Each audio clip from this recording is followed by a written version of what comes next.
Welcome, welcome, welcome. It is the most glorious day of the year. Well, yeah, glorious day of the year. Every Saturday, college football. And we're back up today. Week one was eventful. Sometimes uneventful, like when we had Georgia, Austin Peay, but I digress. And Stanford. But it's not as bad as it looks. You don't have top 25 matchups, but you have people who tried to have top 10 matchups.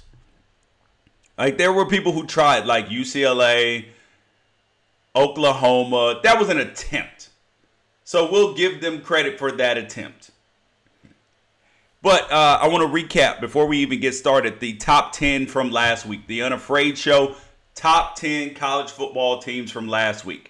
And remember, when I rank the top 10, it is not strictly based upon what the AP poll said, what the coaches poll said, because I don't care nothing about that. I care about how you play, who you play, and if you win. Those are the things that matters. So, number one team in the country, Bama, Ohio State, Notre Dame, West Virginia, Auburn, Virginia Tech, Wisconsin, Clemson, Oklahoma, and then Georgia at number 10. Reason why I got them in that order is because Wisconsin, Clemson, Oklahoma, and Georgia didn't play anybody. Do I think that Clemson is probably much better than all of those teams, maybe except for Bama? Yep. But it doesn't matter. You played nobody. After this week, they play Texas A&M. If they blow Texas A&M out, guess what? They may be able to jump up number one over Alabama because Alabama ain't playing no damn body. That's the way the Unafraid Show rankings work. We do it the way that it should be because we're college football fans. Like at no point in time should we just judge teams based on how good we think they are. How about you schedule some damn body? But I digress. We'll go straight into the picks for this. So actually, I have to apologize for last week because last week I was absolutely atrocious. You know, first week of the season, and there are so many of those big games that are, well, big name brand teams that get these huge spreads, and it just threw me off, dude. It was just absolutely horrendous. It was absolutely horrendous. Okay, so where we're at with that is this. So here go the picks for this week. Michigan giving 27.5 against Western Michigan.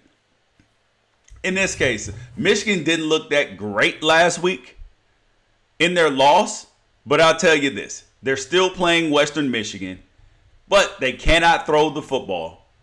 And Western Michigan runs the football. They throw the football. The only thing is, last week Western Michigan threw 2 interceptions, even though they scored a lot of points.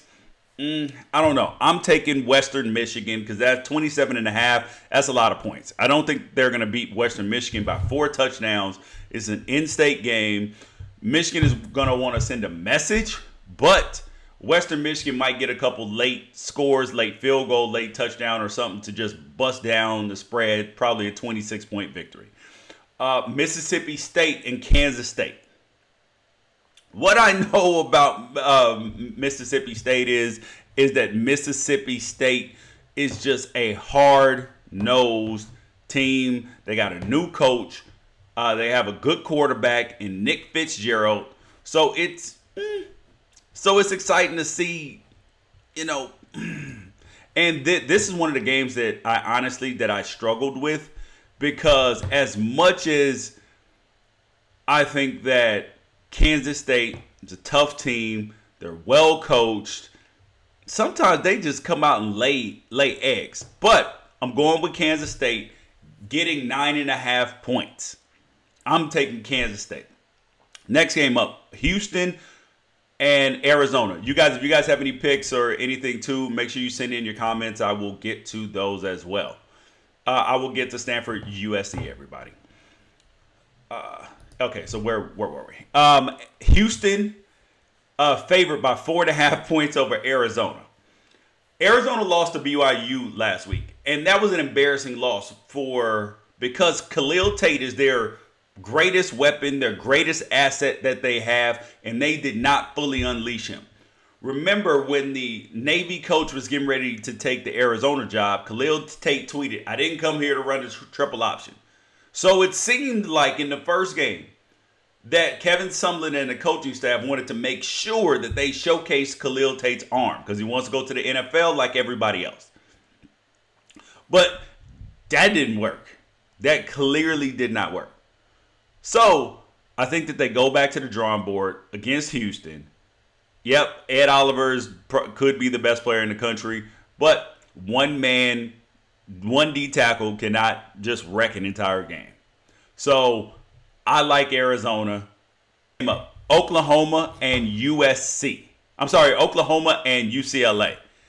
I live in a house. My wife is a Bruin, and last week she drugged me to the UCLA Cincinnati game. I didn't get a chance to watch all the games on my comfort of my couch.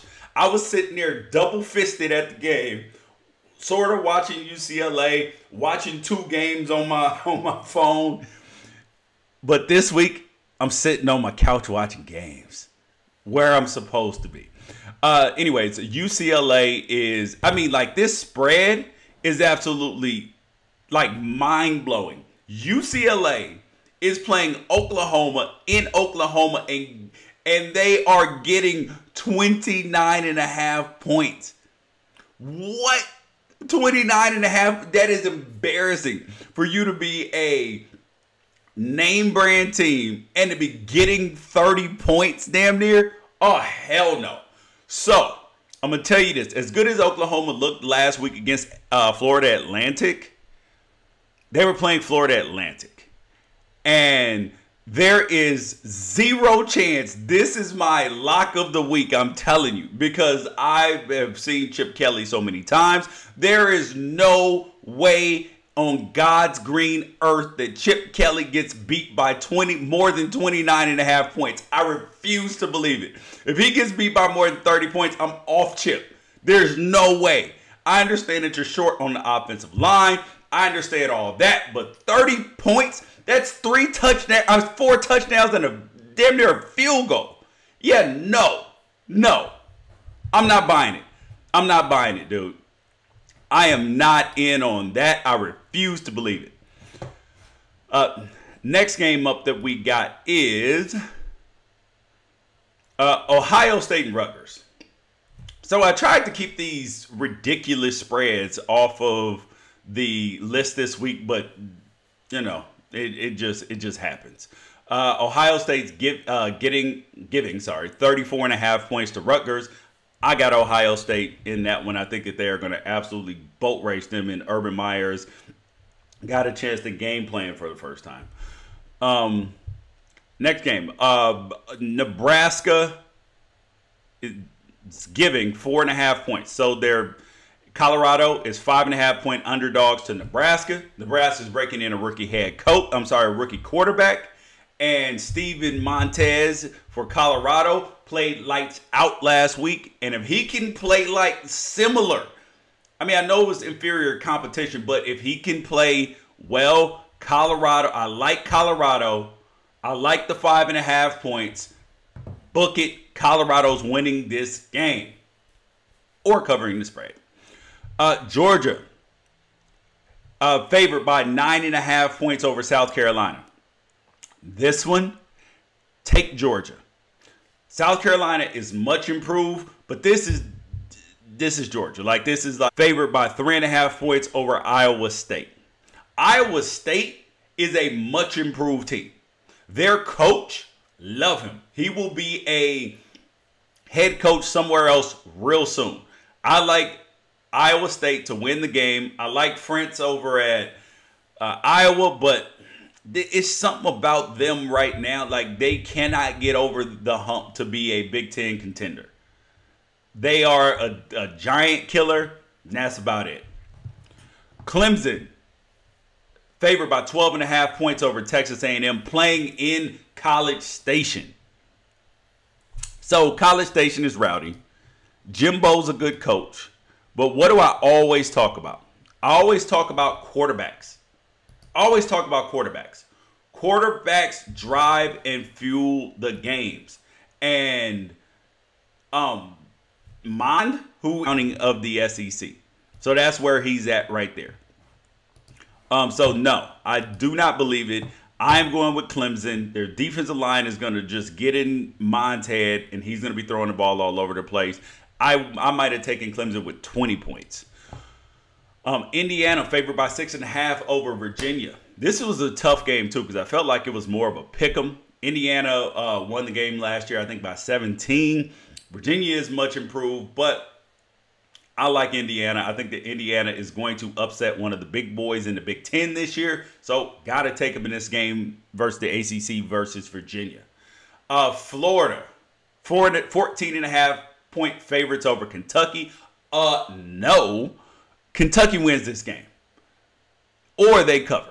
14.5 points. I'm telling you, this has the upset in the making. Florida finally got ranked again. They're in the top 25. This has the makings of an upset all over the place. And then they're going to be like, oh my God, the SEC is so difficult. No, man, Florida just sucks still. That's what it is. Dan Mullins, good coach, came from Mississippi State, but it's not happening. Not today. Not covering today, I'll tell you that much. Penn State, 8.5 points over Pittsburgh. Last week, Penn State almost got beat by Appalachian State.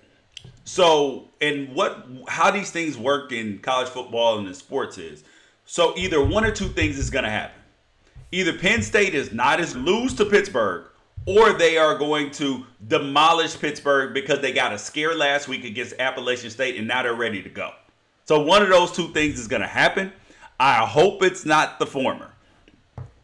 So I got Penn State in the game. Big game of the day, Stanford USC. By far the biggest game of the entire weekend. USC playing at Stanford. Stanford is favored by 3.5 points. Guess who I got? I got Stanford, baby. I got Stanford in this game. Stanford is a good, solid team. Their quarterback, KJ Costello, is the man. I'm telling you. Last week, they couldn't run the ball at all with Bryce Love, who's a Heisman contender. Couldn't run the ball at all. KJ Costello stepped back there and was throwing darts all over the place. Loved it. This was an excellent opportunity. Somebody said the Pac-12 is a joke, won't make the playoffs. Pac-12 will make the playoffs this year, buddy. Pac-12 will make the playoffs. Last year was an outlier. So I like Stanford. USC still breaking in. New quarterback, JT Daniels. New starting running back, and another number one wide receiver. They're quite talented, but youth and inexperience will not win this game. And then you're going to hear the boo birds out for Clay Helton again, which I think is a little bit unfair. BYU 1-0. They beat Arizona last week. They're playing Cal. I mean, I know the BYU is an independent, but they're literally playing the entire Pac-12 schedule. They play the Pac-12 like 32 times over the next 10 years or something. It's something crazy. BYU's favored by 3.5 points. I'm going to tell you this. This is a complete incorrect line because Cal's going to win this game. Arizona made mistakes last week by not letting Khalil Tate run the foot. My former teammate, Justin Wilcox, is the head coach at Cal. And he's been the defensive coordinator at Washington, Boise State, Tennessee, and USC. Did a great job at all places except for USC, but he was working for Sark. So, you know, things didn't quite go as planned there for everybody. So I like Cal in the game. But Cal's quarterback situation is just not tenable. Like, they played 3 of them last week. They played 3 quarterbacks last week and still don't know who their quarterback is. So therein lies the problem. If you play 3 quarterbacks and don't know who your quarterback is, then no. And no, South Carolina versus Georgia is not the best matchup. South Carolina is going to get drowned. I already went over Pitt and Penn State. I said that that's going to go either one or two ways. Either Penn State learned their lesson last week. I took Penn State because I think that they got a wake-up call from State. Does K-State have any chance versus Mississippi State? Hell yeah. I would take the spread just to be safe. But K-State, okay, hold up. Let me go back to the spread. K-State's favored by, Mississippi State's favored by 9.5 points.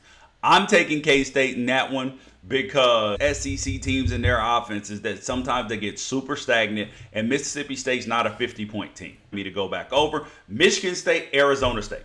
Michigan State is they're favored by 6.5 points over Arizona State.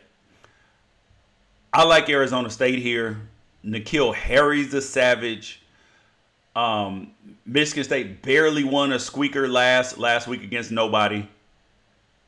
Arizona State is much improved. Their quarterback situation with N'Keal Harry at wideout is going to be a deadly one. They can run the football. I like Arizona State to win this football game. That is going to be an exciting game. It's that like late night Pac-12 game, and I will be up to watch it. Last week I fell asleep on the BYU Arizona game because, I had turned up at the UCLA game. So no, I will not be falling asleep on that. We'll be watching that game in its entirety because I know it's going to be a barn burner. If you guys have any questions, comments about the games this weekend, let me know. I'll answer your questions right now before I hop off. But the last point I want to make is about the University of Houston. Ed Oliver is their bell cow, their star player. He's a 5-star recruit. Didn't go to a Power 5 school, went to Houston. They are passing out bobbleheads with him riding on a horse. Horse named Oreo. Bobbleheads of Ed Oliver to the media and then apparently to some fans as well. So, but if Ed Oliver were to do that or even give them away and people gave him money back, do you realize that he would be absolutely crucified for that? He would be suspended. So the university can trade on his name, make money off of Ed Oliver. But he can't trade on his own name. He'll get suspended if he did that. It's absolutely stupidity.